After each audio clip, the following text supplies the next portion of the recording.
오늘의 본문 말씀은 에베소서 1장 3절에서 14절까지의 말씀입니다.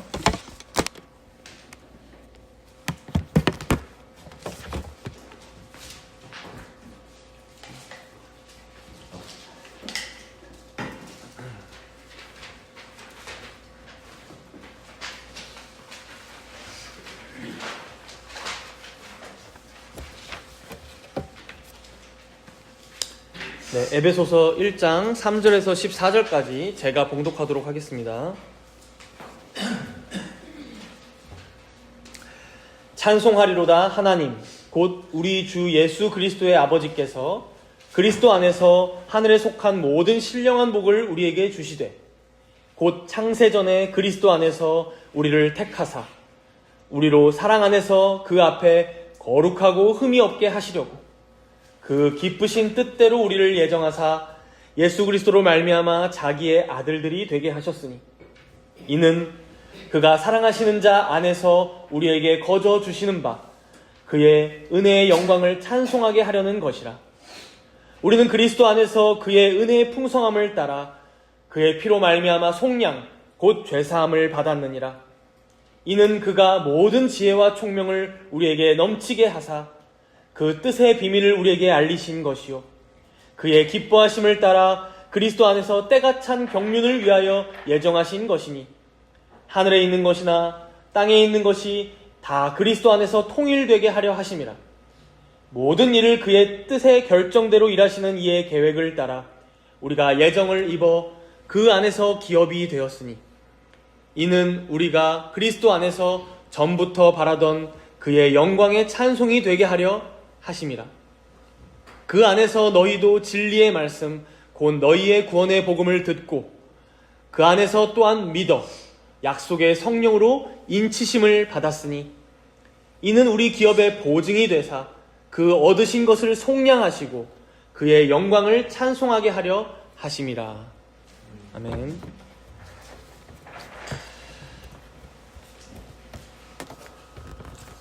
지난주에 우리는 에베소서 강해를 처음 시작하면서 성도가 이 땅에서 어떤 존재로 살아가는지 그 이중국적자라는 신분에 대해 함께 나누었습니다.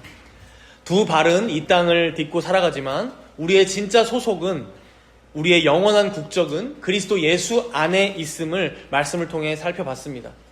이제 오늘은 그 1절과 2절 말씀에 이어서 바로 그 영광스러운 신분을 가진 자들이 이 세상을 살아가며 마땅히 하나님을 어떻게 찬송하고 높이며 영광을 올려드려야 하는지에 대한 말씀이 이어져 나옵니다. 우리 본문 3절을 먼저 함께 읽도록 하겠습니다. 3절입니다. 함께 읽습니다.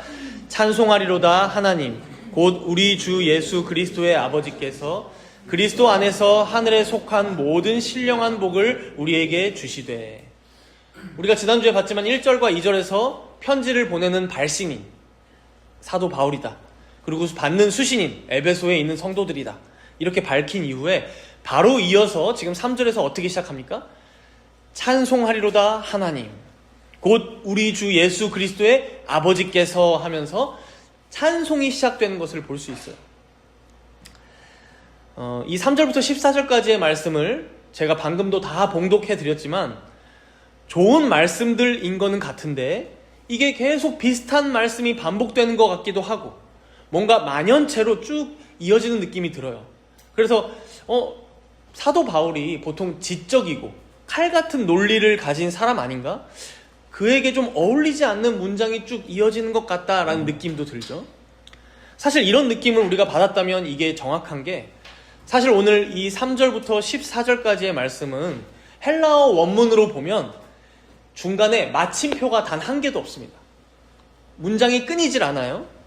그래서 무려 200개가 넘는, 정확하게는 202개의 단어로 이루어진 긴 한 문장입니다. 3절부터 14절. 그래서 이 한 문장이 신약 성경에서 가장 긴 문장이에요.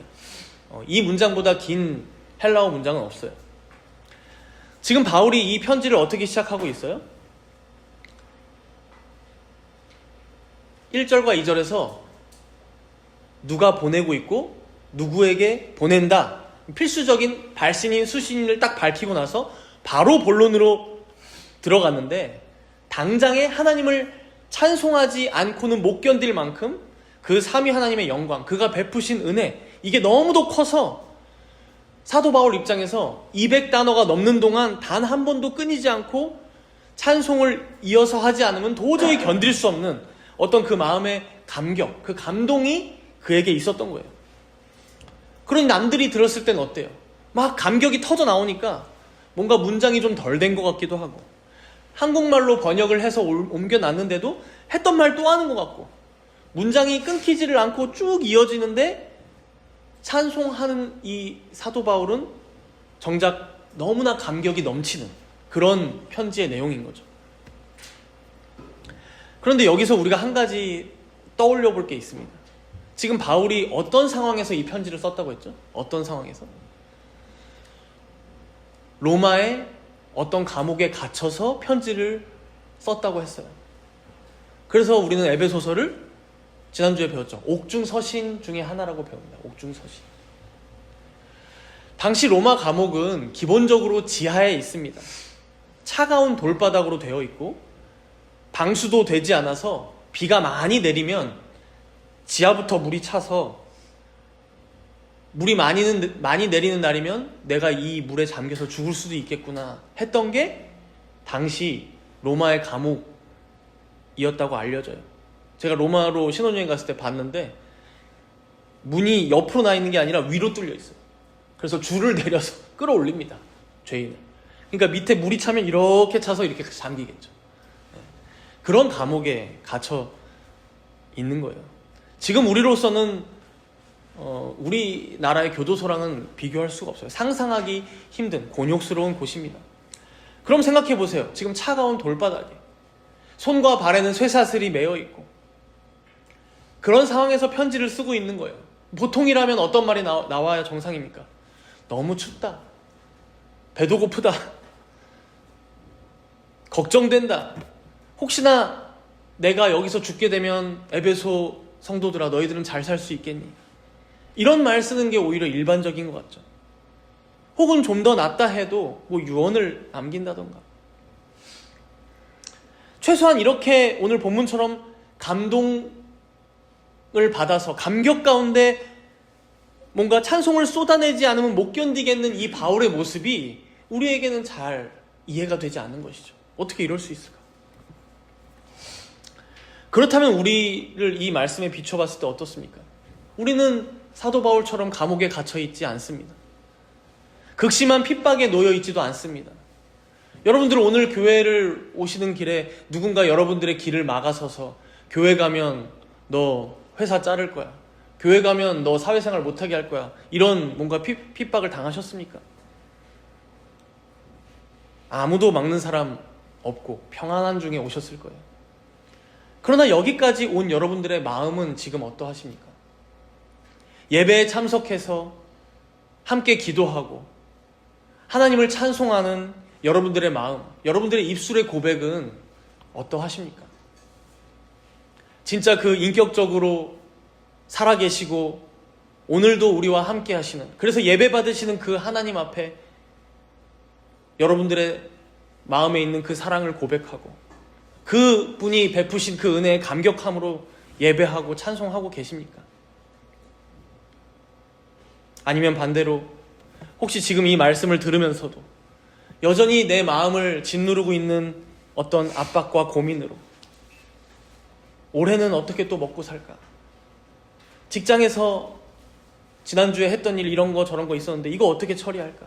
돈 문제로 혹은 질병의 문제로 가정에서의 문제로 어떤 내 삶의 결핍에 대한 걱정, 근심, 염려로만 여러분들의 마음을 가득 채워놓고 있지는 않냐 하는 것입니다. 물론 그 삶의 짐이 마냥 가벼울 거라고 드리는 말씀은 아닙니다. 그러나 오늘 본문의 바울을 보십시오. 우리 모두가 바울 같을 수는 없다 할지라도 그는 감옥에 갇힌 상황에서도 입술에서 터져나오는 찬송을 주체하지 못하여 중간에 도저히 멈출 수 없어서 가장 긴 한 문장으로 주님을 찬송하고 있습니다. 그가 보이는 이 신앙의 고백, 이 신앙의 자세와 태도에서 우리가 무엇을 배울 수 있을까요? 오늘 말씀을 들으시면서 여러분들 각자 그것을 깊이 고심하면서 들어보시기 바랍니다. 결국 오늘 말씀 전체는 바울이 삼위 하나님을 높이며 찬송하는 내용입니다. 그래서 3절에서 이렇게 시작되어서 이어지는 14절까지는 완벽한 삼위일체적 구조를 갖고 있습니다. 삼위일체적 구조. 그래서 먼저 3절부터 6절 말씀을 눈으로 싹 훑어보시면 창세전에 우리를 택하신 성부 하나님의 사역을 찬송하고 있어요. 성부 하나님의 사역. 3절부터 6절 말씀에. 그리고 이어서 7절에서 12절까지는 우리를 속량하시고 결국에는 그 안에서 통일되게 하실 성자 예수님의 사역을 찬양하고 있습니다. 성자 예수님의 사역을. 그리고 마지막 2절이죠. 13절과 14절은 이 모든 하나님의 사역을 우리 가운데 적용시키사 인치시고 보증하시는 성령 하나님의 사역으로 이 장엄한 찬송이 마칩니다. 마치 짧은 교리문답서 같죠. 짧은 성부, 성자, 성령 하나님의 사역을 딱 모아놓은 그런 말씀이라고 볼 수 있어요.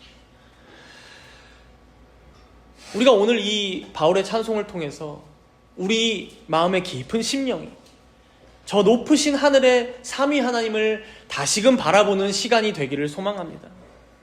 이 땅의 현실에 무겁게 짓눌려 있던 우리의 시선이 들어 올려져서 오늘 바울이 찬송하는 이 삼위 하나님의 구원의 놀라운 일들을 우리가 다시금 확인하기를 바랍니다. 그래서 오늘 이 말씀이 마칠 때에는 우리도 똑같이 그와 같이 감옥 같은 현실에 살아가지만 그럼에도 나도 당신을 따라 주님을 찬송하겠다라는 이 은혜의 찬송이 우리의 입술 가운데 터져 나오기를 소망합니다. 그럼 먼저 이어지는 6절까지 이제 성부 하나님의 사역에 대한 찬송을 살펴볼 텐데요. 우리 먼저 본문 4절과 5절, 2절이죠. 4절과 5절 함께 읽도록 하겠습니다.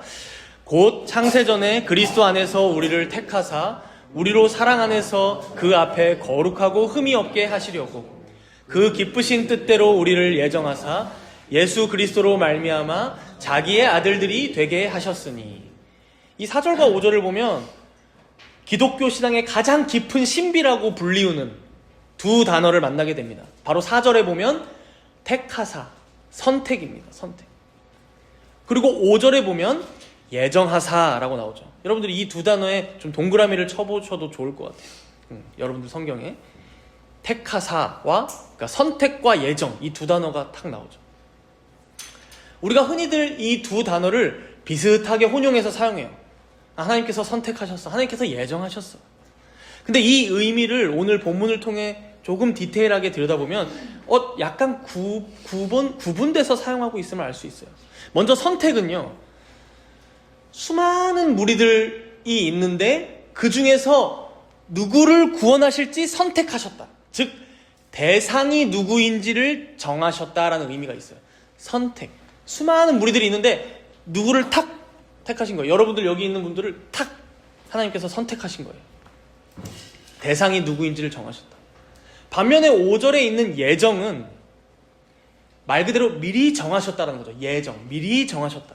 근데 이게 원어의 의미를 보면 미리 경계선을 긋다, 미리 목적지를 정해두다라는 의미가 있어요. 즉 수많은 무리들 중에 구원받을 자가 선택되었으면 이제 그 선택받은 자들을 결국에는 어떤 목적지까지 이끌어 갈 것인지, 그리고 그 목적지까지 데려가기 위하여 어떠한 수단들을 사용하실 것인지, 그래서 어떤 방법으로 하나님께서 선택하신 자들을 목적지까지 결국 안전하게 인도할 것인지를 예정, 미리 경계선을 긋고 미리 목적지를 정해두었다. 이게 바로 예정이라는 거예요. 그래서 간략하게, 좀 설명이 길어졌으니까 간략하게 정리해보면 선택은 대상에 대한 얘기예요. 누구를 선택할 거냐. 대상을 탁 정하는 거예요. 대상의 방점이 찍혀있는 단어라면 예정은 목적과 수단이에요. 목적과 수단. 선택받은 자들을 어디로 데려갈 것이고 어떤 수단으로 구원받게 하실 것이냐 까지 미리 정하신 게 예정이라는 거예요. 그래서 각자 여러분들 다 구원받은 경위가 다르죠. 각자 삶의 여정이 달라요. 근데 그러한 수단들까지도 하나님께서는 미리 정하셨다. 그게 예정이에요. 그리고 결국에는 목적지까지 이끌어 가신다. 여기서 한 가지 또 살펴볼 것은 이 선택과 예정이 언제 일어난 사건이라고 말씀하고 있어요? 언제? 아담이 타락하고 나서 선택했다, 예정했다라고 말씀하시나요? 혹은 신준영이라는 사람이 태어나고 나서 얘를 보니까 때깔이, 성품이, 성향이 나를 믿겠구나 하고 정하셨다? 아니라는 것이죠. 뭐라고 지금 4절 말씀에 시작해요? 곧 창세 전에, 영원 전에, 즉 온 세상이 창조되기도 전에, 나라는 사람이 태어나기도 전에. 그래서 성경은 이렇게 얘기하죠. 내가 어떤 선이나 악을 행하기도 전에, 야곱과 에서가 어떤 선이나 악을 행하기도 전에 야곱은 사랑하시고 에서는 미워하신다. 그래서 그가 어떤 사람일지 그 형질이 지어지기도 전에 하나님께서는 수많은 인류의 무리들 가운데 나라는 사람을 선택하시고 이런 나를 어떻게 구원하실지, 어떤 목적지로 이끌어 가실지까지도 미리 정하셨다. 예정. 이게 바로 선택과 예정이라는 거예요. 그렇다면 도대체 하나님께서는 우리를 어떤 목적지로 이끌어 가시고자 예정하셨을까? 이게 5절 말씀 끝에 나옵니다. 뭐라고 나와요?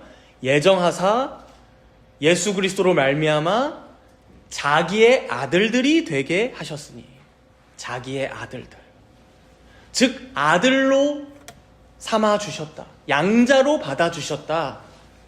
하나님의 아들로 입양되는 것이 우리의 목적지라는 거예요.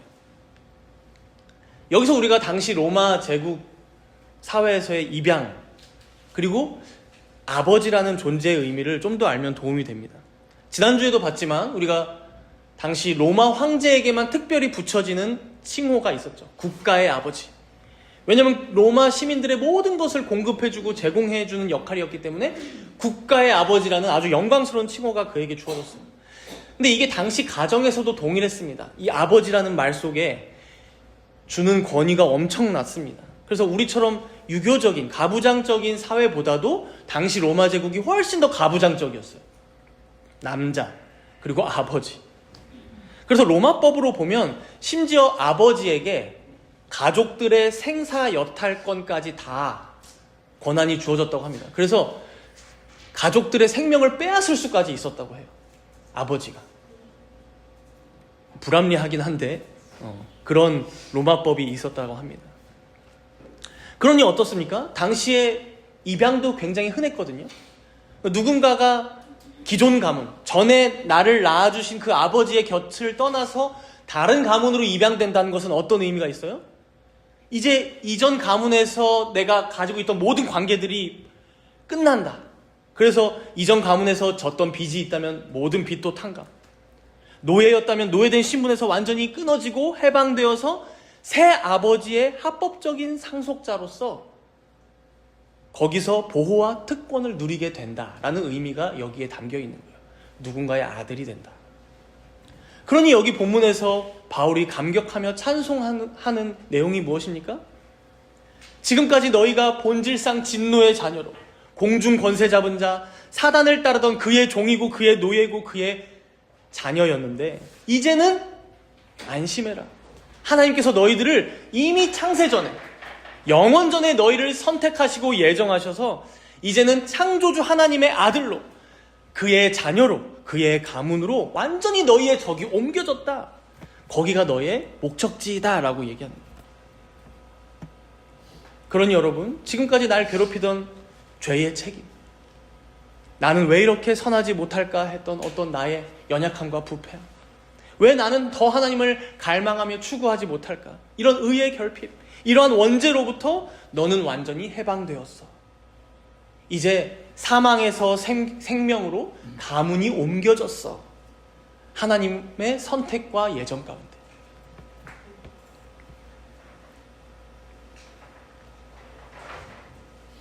성도들의 어깨가 축 늘어진 채로 교회에 나오는 이유가 무엇일까요?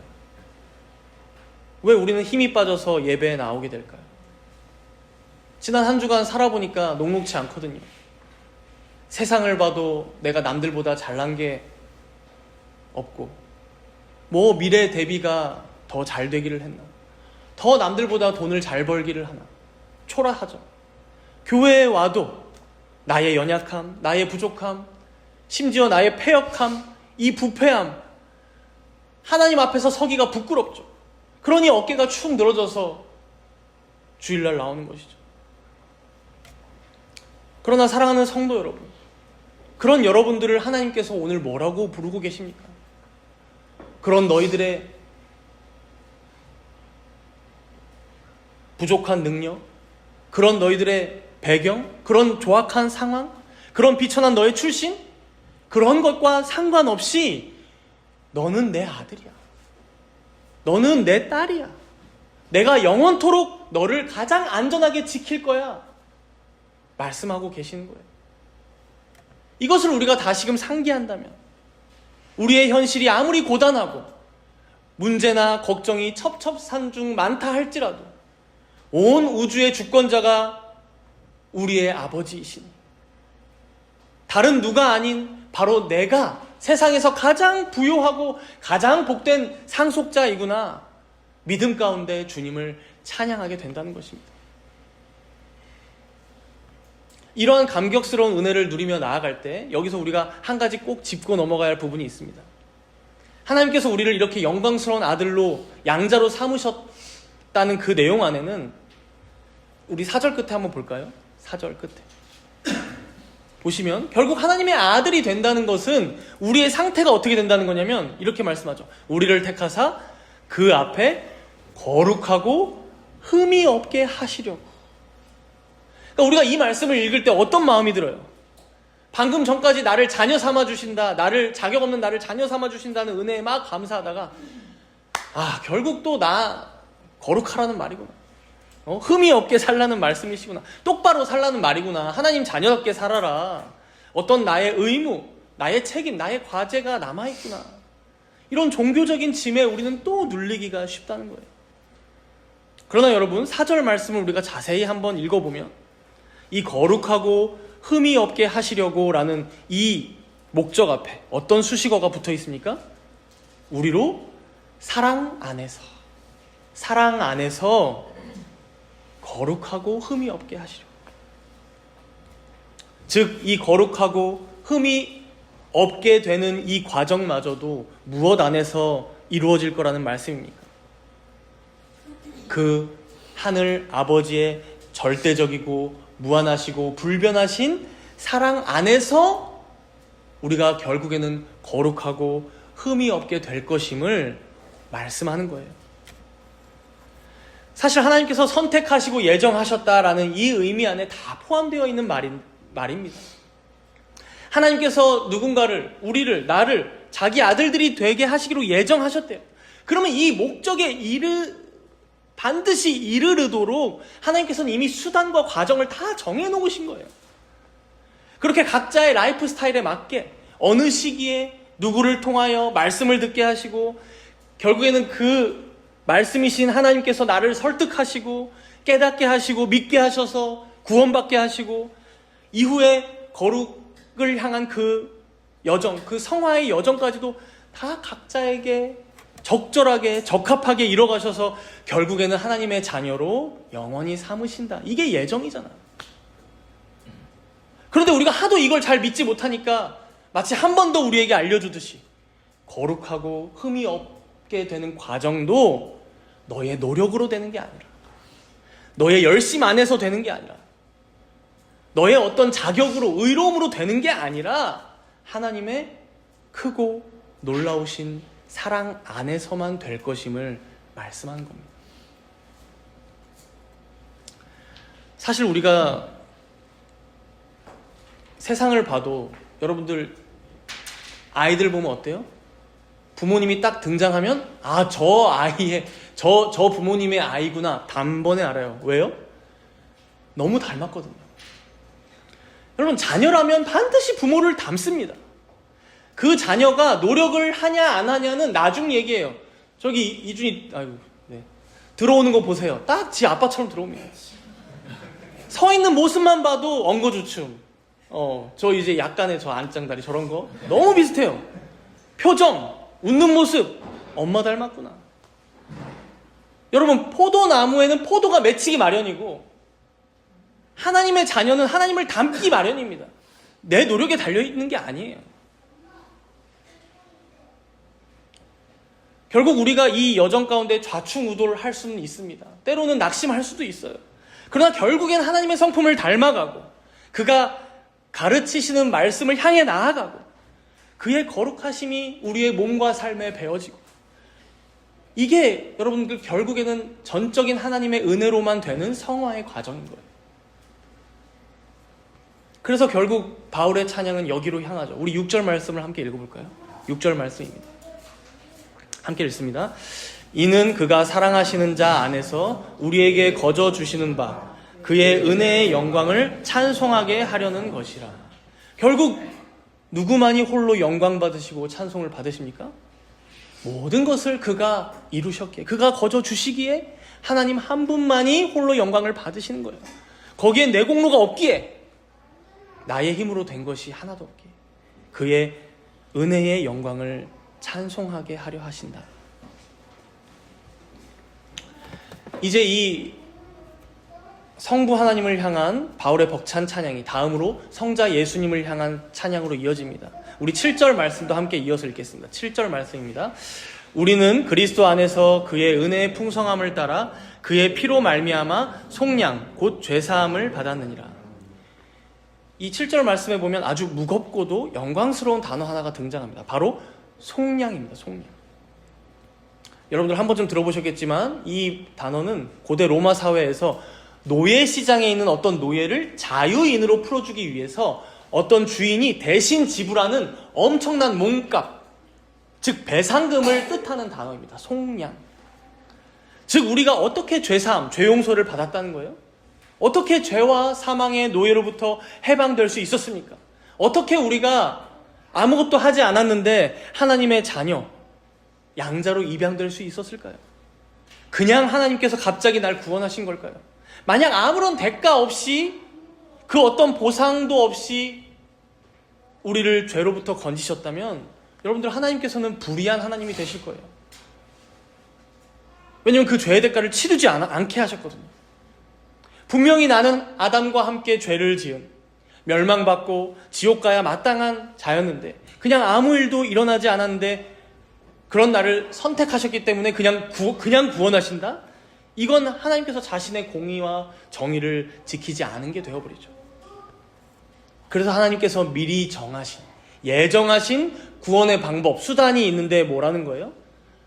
속량, 즉 죄인의 몸값을 지불하고 죄의 노예로부터 건져내어 그를 죄사함 받게 하는 거예요. 이 속량이란 수단을 미리 정하셨다는 거예요. 그래서 오늘 본문은 이 속량이 누구 안에서 일어났다고 말씀해요? 우리는 그리스도 안에서 그의 은혜의 풍성함을 따라 그의 피로 말미암아 속량 곧 죄사함을 받았느니라. 여러분, 우리의 몸값을 지불하시기 위해 누가 피를 흘리셨다는 거예요? 하나님의 아들이신 예수 그리스도께서 우리를, 나를 속량하사 죄로부터 건지시고 해방시켜 주시기 위하여 친히 자신의 피를 흘리시고 친히 자신이 나 대신 죽으시고 친히 자신이 대신 하나님의 그 모든 진노와 저주를 받으시고 감당하셨다라는 거예요. 그래서 여러분, 우리의 구원은 분명히 값없이 주어지는 전적인 은혜입니다. 그러나 우리가 여기서 잊지 말아야 할 것은 이 값없이 주어지는 전적인 은혜가 그렇다고 가벼운 은혜이냐? 그렇지 않다는 것이죠. 이 은혜의 무게는 한없이 무겁다는 거예요. 결코 싸구려 은혜가 아니라는 거예요. 가치 없는 은혜가 아닙니다. 감히 우리가 갚을 수도 없는, 상상할 수도 없는 창조주이신 하나님, 그의 아들 예수 그리스도의 피값이고 생명값임을 우리는 기억해야 한다는 것이죠. 그리고 이걸 기억할 때 우리는 비로소 건짐받은 우리의 가치가 얼마나 고귀한 것인지를 깨닫게 됩니다. 이걸 기억하지 못할 때에는 우리가 내가 돈을 아주 잘 벌 때에만 내 인생이 가치 있는 것이라고 생각이 될 때가 있어요. 세상에서도 인정받는 사람이 되어야지만, 어떤 성과를 내어야지만 내 자신이 가치 있다고 여겨지고, 지금 어떤 것도 번듯하게 해내지 못하고 있는 나는 참 무가치한 인생이다, 쓸모없는 인생이 아닐까 자학하며 비하하며 자책할 때가 있어요. 그러나 사랑하는 여러분, 그런 여러분들을 위하여 자신의 무한한 가치의 그 핏값으로 여러분 한 명을 구원하시기 위해 죽으신, 속량하신 그 주님을 바라보시기 바랍니다. 여러분들은 결코 싸구려 인생이 아닙니다.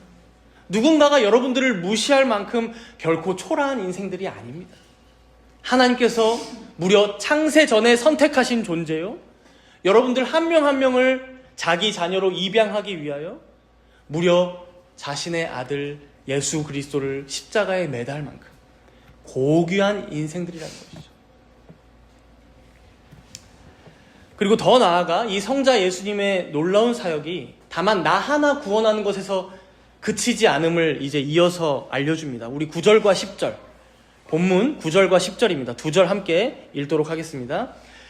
그 뜻의 비밀을 우리에게 알리신 것이요, 그의 기뻐하심을 따라 그리스도 안에서 때가 찬 경륜을 위하여 예정하신 것이니, 하늘에 있는 것이나 땅에 있는 것이 다 그리스도 안에서 통일되게 하려 하심이라.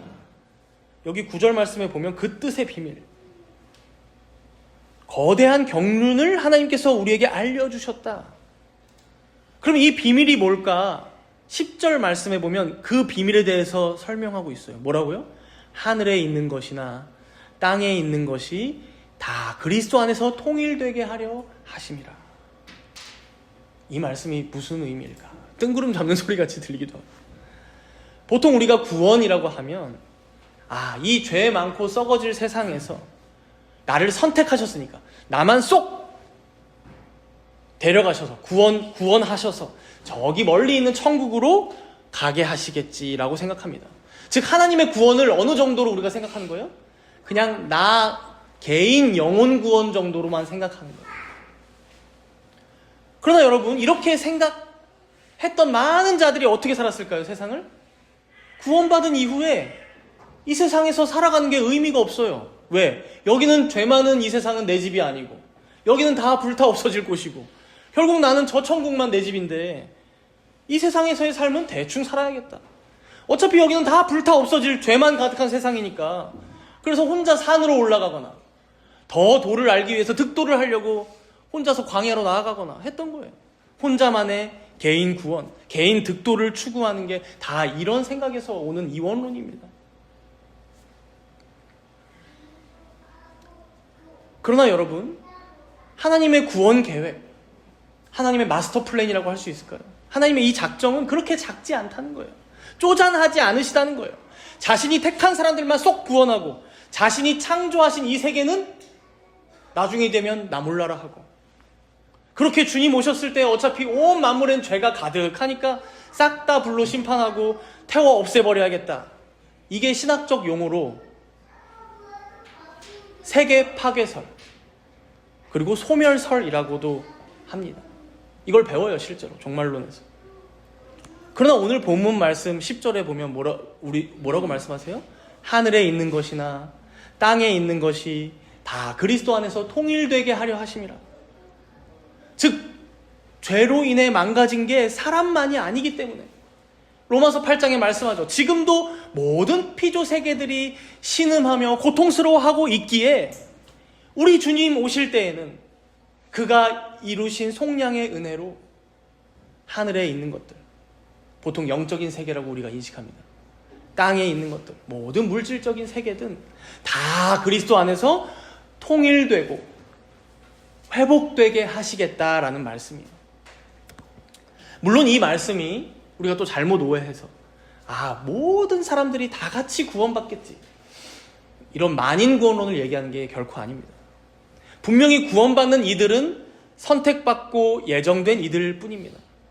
그러나 하나님께서 창조하신 이 피조세계, 온 만물, 하늘과 땅 모두가 그리스도 안에서 다시 갱신되고 회복될 거야. 이게 바로 만유갱신설, 만물회복설, 역사적인 개혁파가 믿고 따르는 종말론입니다. 만유갱신설, 만물회복설. 그래서 이걸 헤르만 바빙크 목사님은 이렇게 해설하세요. 이 본문 구절을 가지고 죄로 인해 하나님으로부터 멀어지고 산산조각 분열된 만물이 이제 그리스도를 새로운 머리로 삼아 그분의 주권 아래 다시 모여 확고한 질서와 진정한 조화를 되찾게 하시는 과정이다. 이 통일이라는 단어 안에 머리라는 의미가 그 머리라는 어원에서 왔거든요. 그래서 그리스도를 새로운 다시 그 머리로 삼아 그분의 주권 아래 모이는 것. 결국 하늘과 땅의 모든 피조 세계가 그리스도의 십자가 앞에 굴복하여 다시금 제자리를 찾고 죄로 인해 파괴되었던 모든 관계가 회복되고 그래서 마침내 온 우주가 그리스도 안에서 평화로운 하나의 통일체를 이루게 하시는 것. 이게 바로 하나님께서 창세 전부터 영원 전부터 숨겨놓으신 비밀이요, 지금 이 말씀을 통해 우리에게 깨닫게 하시는 복음이요, 그가 처음부터 마지막까지 알파와 오메가로 가지시는 거대한 경륜이고 작정이라는 거예요. 그래서 여러분, 우리가 살아가는 현실을 보면 어때요? 온 세계에서 들려오는 뉴스들이 어떤가요? 재난들, 비극들, 재앙들, 수많은 사람들의 이기적인 판단, 탐욕, 정욕으로 벌어지는 모든 비참한 일들, 그 모든 일들이 분명 우리 눈앞에 있고 우리를 때로는 너무나 괴롭게 하지만 결국 이 모든 과정을 통하여 하나님께서는 어딜 향해 나아가고 지금 나아가도록 인도하고 계신다는 거예요? 그리스도를 머리로 그 아래로 모이도록, 그렇게 제자리를 찾아가도록, 회복되도록 그의 발 앞에 무릎을 꿇고 그렇게 모두가 화평한 가운데 하나님을 섬기고 찬양하고 그를 경배하고 경외하는 그리스도 안에서의 통일을 향하여 나아가는 길임을 오늘 본문은 말씀하는 거예요. 그리고 이 어마어마한 우주적 통일의 역사 한가운데에 가장 중요한 이들을 이렇게 기록합니다. 우리 본문 11절 말씀을 함께 읽겠습니다. 본문 11절 말씀 함께 읽습니다. 모든 일을 그의 뜻에 결정대로 일하시는 이의 계획을 따라 우리가 예정을 입어 그 안에서 기업이 되었어. 우리가 무엇이 되었대요? 그 안에서 기업이 되었다고 해요. 이 기업이란 말은 단순히 우리가 천국의 상속을 이어받을 거야, 그래서 천국 가면 뭐 어떻게 생겼는지 모르지만 땅을 좀 많이 주시려나, 뭐 유산, 막 금은 보화를 많이 주시려나, 이런 의미라기보다 오히려 거꾸로, 여러분 이거 수동태예요 사실은. 그래서 되었으니 우리가 하나님의 영광스러운 기업, 소유가 되었다는 의미예요. 그의 영광스러운 기업, 소유가 되었다.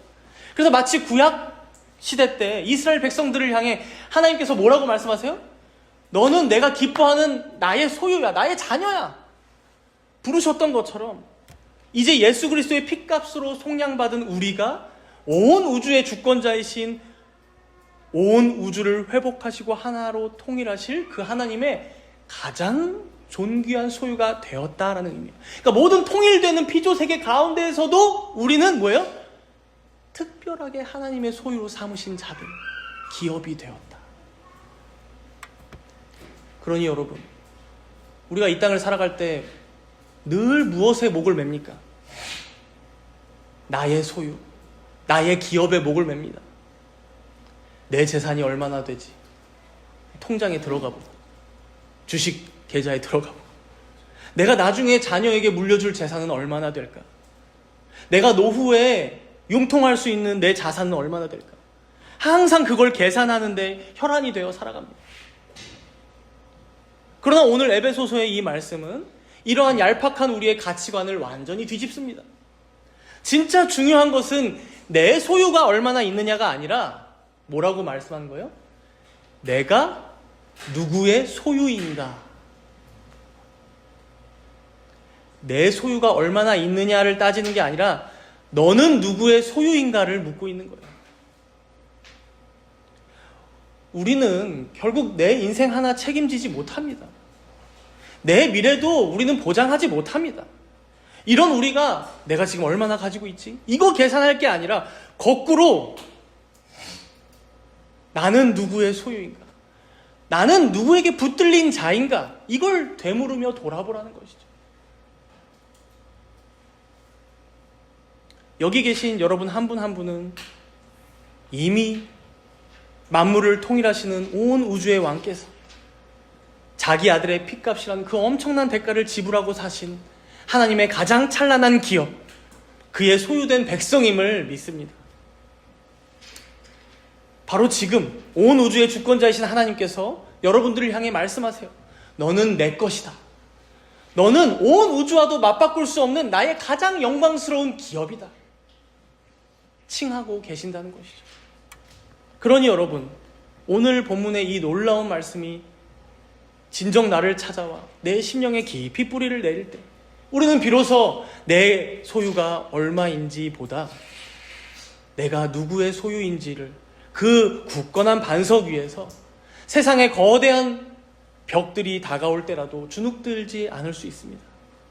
쳇바퀴 도는 것 같은 고단한 일상 가운데에서도 내 영적인 자존감은 저 하늘 아버지께로 있을 수 있다는 것이죠.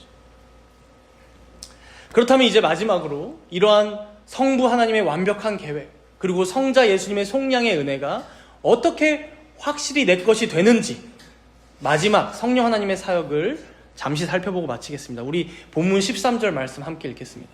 13절 말씀이에요. 그 안에서 너희도 진리의 말씀, 곧 너희의 구원의 복음을 듣고 그 안에서 또한 믿어 약속의 성령으로 인치심을 받았으니. 어찌 보면 지금까지 성부 하나님의 사역과 성자 예수님의 사역은 우리가 전혀 모르는 사이에 다 이미 일어난 일이라고 할 수 있어요. 근데 여기 13절 말씀은 드디어 우리에게 이 놀라운 비밀들이 어떻게 다가와서 우리가 믿게 되는지 그 과정을 설명해요. 그 안에서 너희도 진리의 말씀, 곧 너희의 구원의 복음을 듣고 그 안에서 또한 믿어 라고 말씀하죠. 결국 하나님께서 하신 일이 있으신데 우리가 그 복음을 듣게 되고 또한 그것을 믿어야 구원받는다는 것이죠. 문제는 듣고 믿었다는 우리가 어떻습니까? 여러분들 매번 경험하시겠지만 어떤 날은 내가 들었던 게 명확한 것 같기도 하고 어떤 날은 내가 예전에 믿었던 그 순간이 참 그래 열정적이었지. 그래서 이런 나의 깨달음이나 나의 경험이나 나의 믿음이나 나의 확신이 어떤 때는 강하다가 어떤 때는 또 흔들리기 마련이에요. 여기 13절 말씀은 마치 이러한 우리의 갈대와 같은 이러한 상태를 잘 알듯이 마지막에 이렇게 말씀하죠. 우리가 듣고 믿었을 때 그보다 더 중요한 일이 하나 일어났는데 뭐라고 말씀하는 거예요? 성령으로 인치심을 받았으니. 성령의 인치심이 여러분 안에 일어났다는 거예요. 이걸 또 잘못 해석하시는 분들은 믿고 구원받을 때 성령의 인치심? 무슨 대단한 성령 체험이 있나 보다. 방언을 막 랄랄랄라 하게 된다거나 막 울어야 되나 보다. 근데 여러분 이렇게 비유해 볼 수 있을까요? 어떤 집을 여러분들이 한번 매매하려고 계약서를 쓴다고 생각해 보세요. 그 인증으로 여러분들 도장을 찍죠. 인간 도장을 쾅 찍어요. 찍을 때 막 울면서 찍어야 효력이 있습니까? 혹은 막 감격스러워서 어쩔 줄 몰라요. 막 기뻐야 여러분들 그 문서가 효력이 있나요? 잔치라도 벌여야 됩니까? 아니죠. 그저 도장이 쾅 찍혀 있으면 그것으로 그 집 문서는 보장이 되는 거예요. 당시 로마 사회에서도요, 이 도장을 찍는다는 의미가 3가지가 있었다라고 해요. 첫 번째로는 이건 내 소유야 라는 소유권 확정의 의미가 있었다고 합니다. 소유권 확정. 그러니까 그 도장을 보면 이거는 누구 거구나 확실히 알았다는 거예요. 소유권 확정. 두 번째로는 여러분들 편지 봉투에 인을 지금도 이렇게 쫙 눌러서 누를 때가 있죠. 그 인을 하는 이유가 뭐예요? 그렇죠. 비밀을 보장하고 누가 뜯기 전까지는 절대 모르게 하는 거죠. 즉 강력한 안전을 보장하는 거예요. 누구도 그걸 뜯는 사람 외에는 다른 사람은 뜯지 못하게 하는 효과가 거기에 있는 거예요. 그 인. 세 번째로는 이 문서는 가짜가 아니야. 황제의 인장이 딱 찍혀 있으면 황제가 발행한 문서야. 진정성을 증명하죠. 위조가 아니야. 진짜야. 여러분 마찬가지입니다. 물론 우리 이마에 눈에 보이는 어떤 성령의 도장이 딱 찍혀 있진 않아요. 그러나 여러분들이 복음을 듣고 삼위 하나님의 그 놀라운 구속사역을 믿게 되었다면 바로 그것이 성령께서 여러분들의 영혼에 인을 쳤다는, 도장을 찍으셨다는 가장 확실한 증거입니다. 그래서 우리가 오후에도 배우겠지만 세례 때 물을 뿌리는 것, 이게 인치심을 확증하는 거잖아요. 성령께서 인을 치셨음을 우리 눈으로 보여주는 거예요. 물론 그 물을 안 뿌렸다고 해서 인을 안 쳤다 이런 의미는 아닙니다. 인을 치신 것을 우리는 눈으로 보는 거예요. 물을 뿌림으로써. 결국 이 성령의 인치심이 우리에게 어떤 확신을 줍니까? 너는 내 거야. 얘는 내 거야. 아무도 건들지 마. 공중 권세 잡은 자에게 보이는 거예요. 사단의 세력에게 결코 그들이 뺏어갈 수 없도록 완벽한 안전을 보장하시는 거예요. 진짜로 얘는 내 거야. 그렇게 심지어 내가 살다 보면 나 스스로도 내 자신의 믿음이 의심스러울 때가 있어요. 그러나 그 순간에도 우리 하나님께서는 아니야, 너 진짜야. 넌 흔들릴 수 없는 내 기업이고 내 소유고 내 자녀야. 꽉 붙들어서 인증해 주시는 것.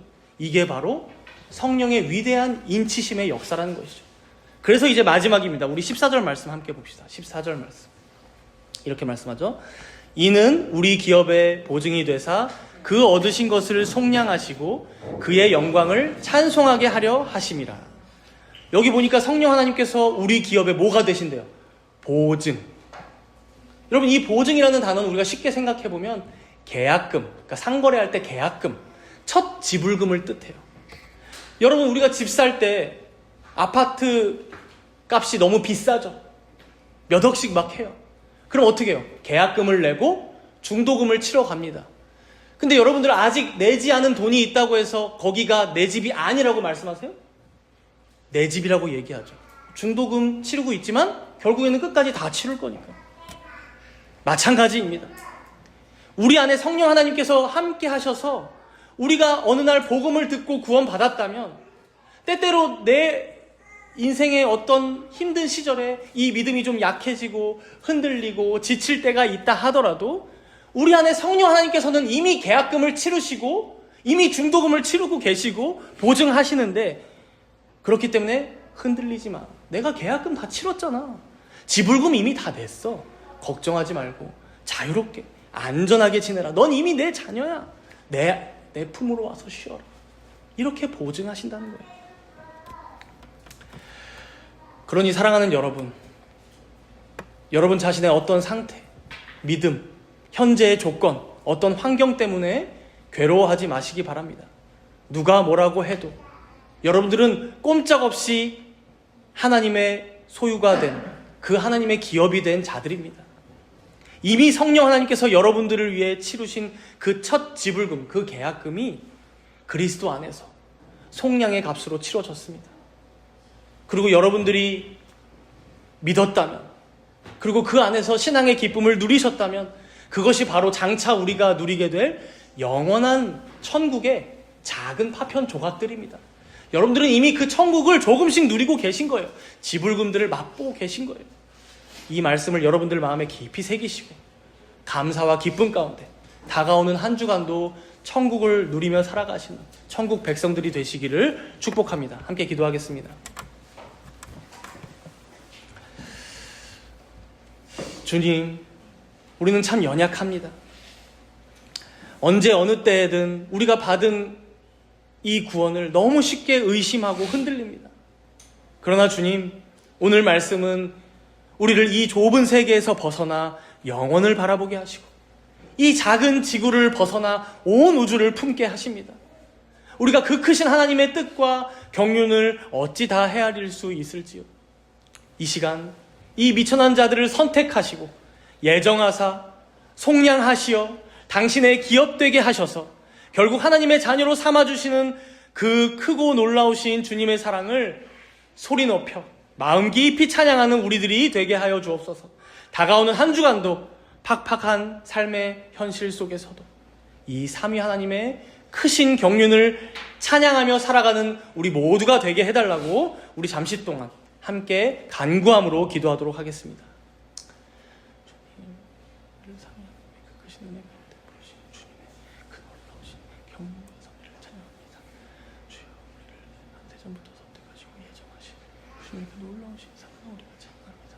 주여, 우리가 이 말씀으로 좀 붙들고 다가온 하늘과 살아갈 수 있도록 인도하여 주시사 우리가 이 감격 가운데 주님의 찬양으로 살아가는 자를 될 수 있도록 인도하여 주옵소서. 이 마음 가운데 심령 가운데 진정으로 이러한 기쁨이 이러한 감격이 될 수 있도록 인도하여 주옵소서. 성부 하나님의 사랑과 성자 예수님의 그 놀라우신 은혜와 또한 성령 하나님의 그 우리를 향하신 동교통과 함께하시는 은총이 우리 모든 정당교회 심령 가운데 모든 성도들의 삶 가운데 충만하게 임할 수 있도록 인도하여 주옵소서. 너희들이 진정 감사하게 입고 살아갈 수 있는 잘 될 수 있도록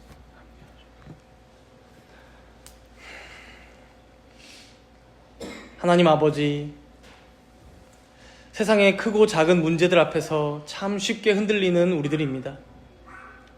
당장 어떤 결핍이 다가오면 금세 믿음을 잃고 휩쓸리는 우리들입니다. 그러나 오늘 땅에만 머물던 우리의 시선을 들어 저 영원한 하늘을 보게 하시니 감사를 드립니다. 창세 전부터 나를 택하시고 아들의 피라는 그 무거운 대가로 우리를 건져내신 우리의 왕이신 주님을 찬양합니다.